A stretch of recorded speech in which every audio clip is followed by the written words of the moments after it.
Hey there, and welcome to this explainer.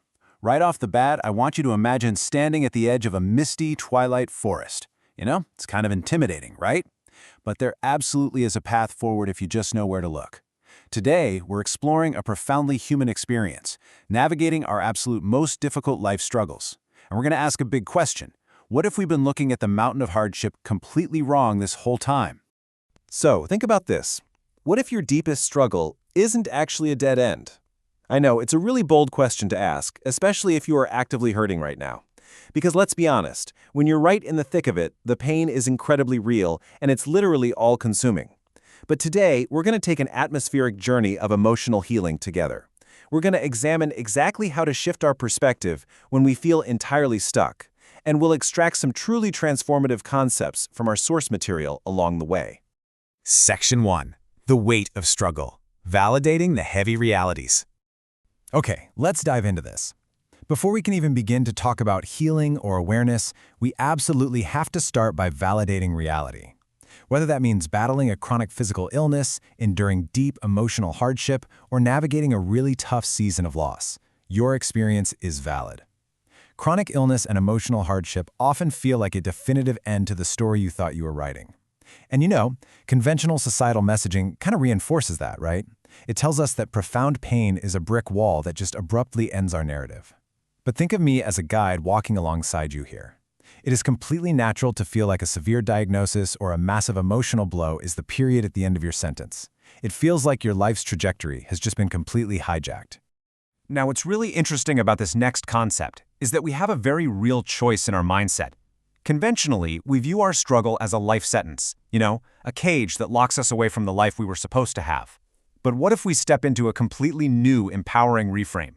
What if that exact same struggle is actually a threshold for personal growth?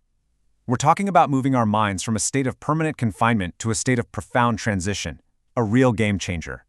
Section 2. Hardship as a threshold, the paradigm shift. So the crucial point is this core philosophy from our source material. Is this incredibly powerful, albeit pretty challenging idea that being in a dark, confined space doesn't necessarily mean you're buried.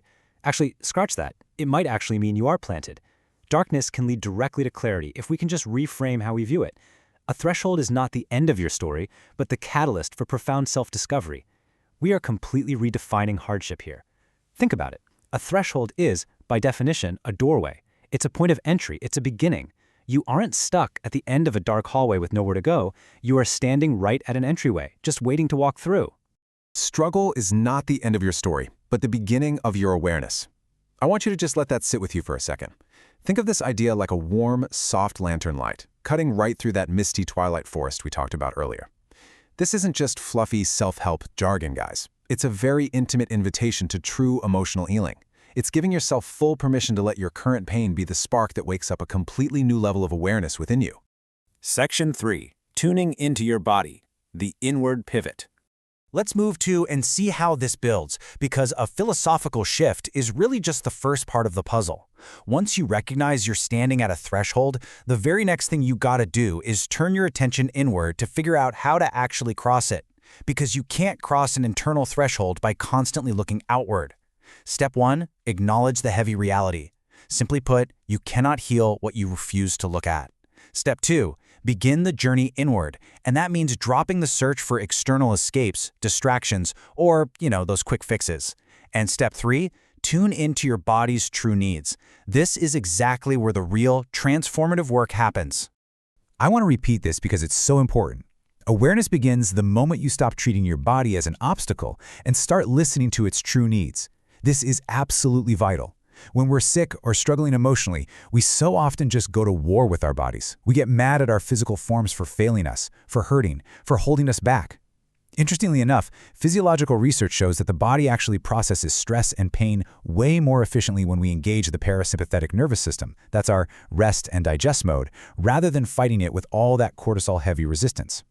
What you should really take away from this explainer is that reframing this physical and emotional relationship is the key to the whole shebang. Your body is not the enemy, it's a messenger, and it is desperately trying to communicate with you. Section 4. Cultivating quiet resilience. Stepping into the light. And this brilliantly illustrates what comes next. As we enter this final phase, we really have to look at what sustains this new perspective. Because, let's be real, reframing your mindset doesn't magically make the chronic illness or the hardship just vanish overnight. We need a way to sustain ourselves through the journey. That is quiet resilience, the gentle internal strength required to begin the journey inward and seek inner peace. And notice the word gentle there. This isn't about white-knuckling your way through the pain. It's not about aggressively fighting a battle or just powering through. It's about survival transforming into peaceful endurance. It's a soft, steady, completely unwavering power. When we do this, when we actually treat our chronic illness, or honestly whatever severe hardship we're facing, as a beginning rather than an end, these are the life-affirming outcomes that await us: emotional healing, inner peace, profound self-discovery.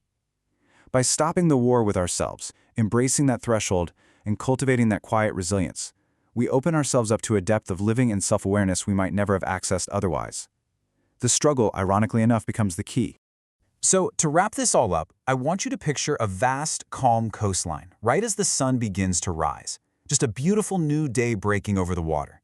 And I want you to ask yourself, what might you discover if you view your current hardship as a beginning rather than an end? The pain you are feeling is incredibly real, absolutely. But so is your potential for profound self-discovery. Take that question with you today. Let it gently reshape your perspective, and I'll catch you in the next explainer.